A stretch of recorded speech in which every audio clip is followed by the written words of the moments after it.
आपणଙ୍କୁ ओडिया घरोई भोजन चैनल को स्वागत।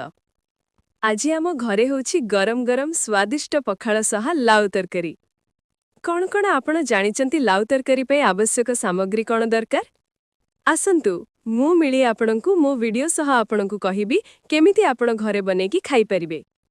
चलंतु प्रथमे लाउ सह आलू ता सह चेलंका सोरिष ता सह जीरा हळदी गुंड स्वाद अनुसारे लुण तेल किछि धनिया पत्र यापरे लाउ सह आलू को छोट छोट करी काटी भल से धुअंतु। तापरे कढ़े रे तेल दे तेल गरम हेला परे जीरा और लंका को पकांतु। यापर आलू दे 3 रु 5 मिनिट भाजंतु। तापरे लाउ को पकांतु हळदी और लुण दे भल भाबे मिसांतु। तापरे घोडंटी दे दियंतु। गैस हो बा चुल्ली को लो फ्लेम रे रखंतु। 10 रु 15 मिनिट गला परे किछि धनिया भी पकांतु। तापरे प्रस्तुत हे जिवो हमर ओडिया घरे रांधा लाउ तरकारी।